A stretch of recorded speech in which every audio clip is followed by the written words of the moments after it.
Welcome to brain roots IAS. आज हम एक बहुत ही फैसिनेटिंग टॉपिक पढ़ने जा रहे हैं, इंडियन वॉल पेंटिंग्स का एवोल्यूशन। स्पेसिफिकली हम उस ग्रेट ट्रांजिशन की बात करेंगे जब पेंटिंग क्लासिकल पीरियड से मिडिवल पीरियड में दाखिल हुई। तो चलिए इस सफर को शुरू करते हैं। अपनी स्क्रीन पर देखिए ये टेबल इस पूरे टॉपिक का कोर मिस्ट्री है। एक तरफ है क्लासिकल स्टाइल, जिसका सबसे बड़ा एग्जाम्पल है अजंता, और दूसरी तरफ है मीडिवल स्टाइल, जिसका परफेक्ट एग्जाम्पल है लेपाक्षी। दोनों के बीच में लगभग 1000 साल का फासला है। अब इनके फीचर्स पर गौर कीजिए। अजंता में आपको 3D राउंडेड फॉर्म्स मिलते हैं। ऐसा लगता है जैसे फिगर्स में वॉल्यूम है, गहराई है, वो दीवार से बाहर आ रहे हों। लेकिन लेपाक्षी में फिगर्स एकदम 2D हैं, फ्लैट, बिल्कुल किसी ग्राफिक नॉवल या कॉमिक बुक के पैनल जैसा। अजंता की लाइंस सॉफ्ट और फ्लोइंग है, जैसे नदी बह रही हो। लेपाक्षी में शार्प ब्लैक आउटलाइंस हैं जो हर फिगर को सख्ती से डिफाइन करती हैं। अजंता में शेडिंग से डेप्थ क्रिएट की जाती है। लेपाक्षी में फ्लैट कलर यूज होता है, कोई शेडिंग नहीं। और फाइनली अजंता के फिगर्स मेडिटेटिव हैं, ग्रेसफुल हैं, उनमें एक शांति का भाव है। जबकि लेपाक्षी के फिगर्स एनर्जेटिक और थिएट्रिकल हैं, उनमें एक ड्रामा है, एक हाई वोल्टेज एक्शन है। तो सवाल यह है कि आखिर हुआ क्या? How did Indian art completely change it's visual language? ये कोई छोटा मोटा बदलाव नहीं है, this is a fundamental shift in artistic vision. यही मिस्ट्री हम आज सॉल्व करेंगे। इस सवाल का जवाब ढूंढने के लिए हमें अजंता और लेपाक्षी के बीच के टाइम पीरियड में जाना होगा। और इस जर्नी का सबसे इंपॉर्टेंट स्टॉप है एलोरा। आप एलोरा को इंडियन आर्ट का क्रॉसरोड्स कह सकते हैं। यह सिर्फ 3 रिलीजन्स का संगम नहीं है, बुद्धिज्म, हिंदुइज्म एंड जैनिज्म, बल्कि ये वो जगह है जहां अलग अलग आर्टिस्टिक स्टाइल्स भी आकर मिल रहे थे और एक नया रूप ले रहे थे। एलोरा ही वो मिसिंग लिंक है। यहां हम इस ट्रांजिशन को, इस बदलाव को अपनी आंखों से होते हुए देख सकते हैं, जो एक ही मंदिर की दीवार पर अलग अलग लेयर्स में कैद है। Now this is absolutely fascinating.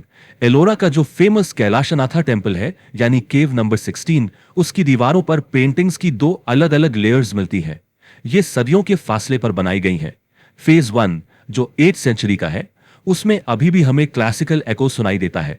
Figures में राउंडेड लिम्स हैं, सब्टिल शेडिंग का यूज है, मूवमेंट्स ग्रेसफुल हैं, बिल्कुल अजंता जैसा। ऐसा लगता है जैसे पुरानी ट्रेडिशन ही चल रही है। लेकिन फिर 1 या 2 सदी बाद उसके ऊपर एक नई पेंटिंग की लेयर चढ़ाई गई। यह है phase 2 from the 9th-10th century, और यहां से कहानी बदलना शुरू होती है। This is the medieval seed.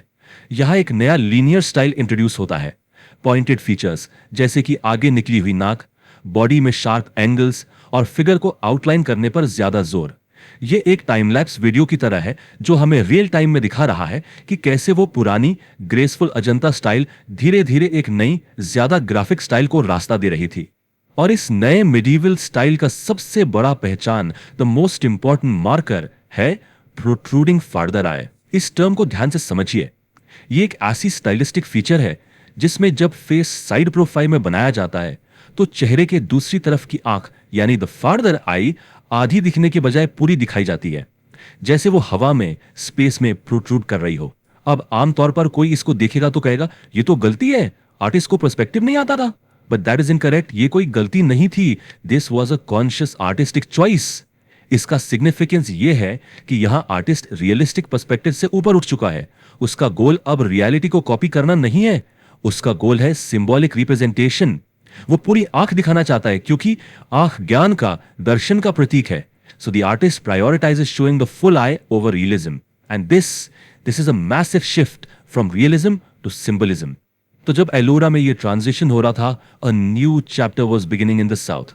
Gupta empire के डिक्लाइन के बाद पावर शिफ्ट हुई और न्यू डायनेस्टीज जैसे पल्लवास, चालुक्यास और पांड्याज ने साउथ इंडिया में अपने न्यू आर्टिस्टिक विजन्स को जन्म दिया। अब आर्ट सिर्फ अजंता की ट्रेडिशन को फॉलो नहीं कर रही थी। इन नए किंगडम्स के पास अपने रिसोर्सेस थे, अपनी फिलॉसफी थी और अपनी एक अलग पहचान थी जो उनके आर्ट में साफ दिखती है। They started patronising temples and caves, creating their own distinct schools of art. इसका एक बेहतरीन एग्जाम्पल है सितनावासल केव्स इन तमिलनाडु, जिसे पांड्याज ने पैट्रोनाइज किया। इसे अजंता ऑफ द साउथ भी कहा जाता है। यहां जैन म्यूरल्स का खजाना है। इनका सेंट्रल थीम है समावसारना। इस पर हम अभी आएंगे। यहां का मास्टरपीस है इसकी सीलिंग पर बना लोटस पॉन्ड म्यूरल। जरा इमेजिन कीजिए एक वाइब्रेंट सीन। एक तालाब है जो कमल के फूलों से भरा है।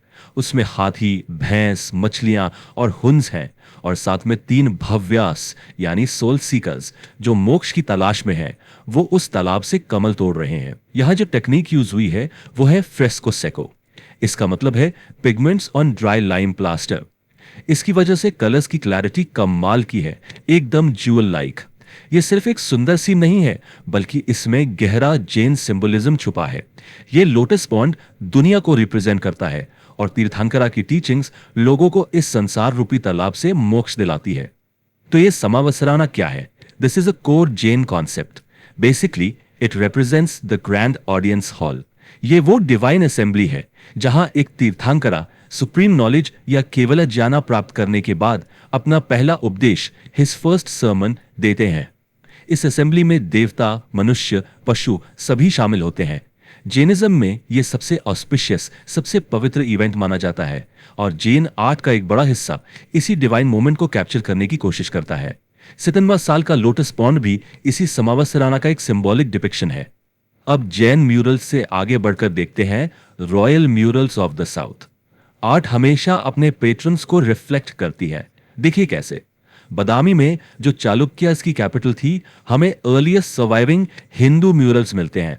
यहाँ का स्टाइल देखिए। फिगर्स पावरफुल और मस्कुलर हैं, आंखें हाफ क्लोज्ड हैं, मेडिटेटिव हैं। ये उनकी वॉरियर कल्चर को रिफ्लेक्ट करता है। चालुक्यास एक ग्रेट मिलिट्री पावर थे। अब इसको कंपेयर कीजिए कांचीपुरम के पल्लवा आर्ट से। यहाँ का स्टाइल ज्यादा ऑर्नेट यानी अलंकृत है।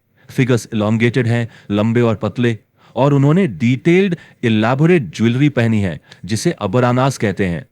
पल्लवस अपने मैरिटाइम ट्रेड और इमेंस वेल्थ के लिए जाने जाते थे, और वो रिचनेस उनके आर्ट में साफ दिखती है। So you see, same time period, different kingdoms, different styles. और अब हम अपनी आर्टिस्टिक जर्नी के फाइनल डेस्टिनेशन पर पहुंचते हैं, लेपाक्षी, आंध्र प्रदेश में, अंडर द विजयनगरा एम्पायर। इसे हम कहते हैं द ग्रेट ब्रेक। यहां आकर वो ग्रैंड म्यूरल ट्रेडिशन जो अजंता से शुरू हुई थी, अपने ट्वाइलाइट यानी अपनी सांझ तक पहुंच जाती है। लेपाक्षी उस आर्ट का कल्मिनेशन है जो एलोरा में शुरू हुआ था। It is the complete opposite of where we started with Ajanta. यहां आकर 2D स्टाइल अपनी पीक पर है।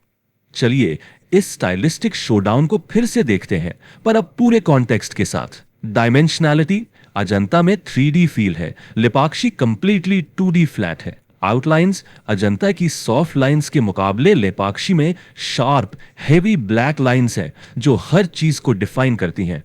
कलर पैलेट में भी जमीन आसमान का फर्क है। अजंता में रिच कलर्स है, including the expensive imported lapis lazuli blue. Lepakshi में अर्थी ओक्रेज, लाल, पीला, ब्राउन का यूज है, और ब्लू रंग ऑलमोस्ट पूरी तरह से गायब है। इसका एक रीजन कॉस्ट भी हो सकता है, और दूसरा पिगमेंट्स की लोकल अवेलेबिलिटी, और सबसे इंपॉर्टेंट नैरेटिव फोकस बदल गया। अजंता में बुद्धा के जातकास, उनके पिछले जन्मों की शांत कहानियां हैं। लेपाक्षी में एपिक्स हैं, रामायण और महाभारत के हाई ड्रामा सीन्स, बैटल्स और देवताओं की grand stories. Every single element of art had transformed. तो ये समझना बहुत जरूरी है, the shift wasn't just in how they painted, but also in what they painted. Society का, पेट्रन का और आर्टिस्ट का फोकस बदल गया था। The narrative shifts from the serene stories of a savior to the theatrical, high drama action of the great epics. भक्ति movement का प्रभाव बढ़ रहा था। Puranic Hinduism was on the rise, और ये सब चीजें आर्ट में रिफ्लेक्ट हो रही थी। आर्ट आम जनता के लिए स्टोरी टेलिंग का एक मीडियम बन रही थी, और उसके लिए थिएट्रिकल और ड्रामेटिक स्टाइल ज्यादा इफेक्टिव था। तो क्या लेपाक्षी के बाद ये म्यूरल ट्रेडिशन खत्म हो गई? Did it just die? The answer is no. वो खत्म नहीं हुई, वो ट्रांसफॉर्म हो गई। उसने अपना रूप बदल लिया। The legacy of this grand mural tradition continued, but on a much smaller canvas. Let's understand this evolution. सदियों तक the grand wall of a cave or a temple he artist का प्राइमरी कैनवस था। लेकिन 12th-13th century के बाद large scale patronage for such massive projects political instability के कारण decline हो गया। तो म्यूरल ट्रेडिशन श्रिंक। पर आर्टिस्ट तो आर्टिस्ट है, उसे कैनवस चाहिए, और यहां से शुरू होता है द न्यू बिगिनिंग। आर्ट मंदिरों की दीवारों से निकलकर मैन्युस्क्रिप्ट्स के पन्नों पर आ गई। नया कैनवस था the palm leaf and paper, और यहां पर लेपाक्षी की लेगेसी काम आई। वही flat figures, sharp outlines, protruding eyes और earthy colors. All these techniques, lines and color schemes of the wall paintings were adapted to create the great miniature painting schools of India. The Pala school in the east, the Western Indian school और बाद में राजपूत और Mughal schools. So this was not an end but a metamorphosis. एक रूप से दूसरे रूप में बदलना. ये इंडियन आर्टिस्ट की इनक्रेडिबल अडेप्टेबिलिटी को प्रूव करता है. तो हम अपने शुरुआती सवाल पर वापस आते हैं. अजंता के रियलिज्म से लेपाक्षी के सिंबलिज्म तक का ये सफर, was this a decline in art?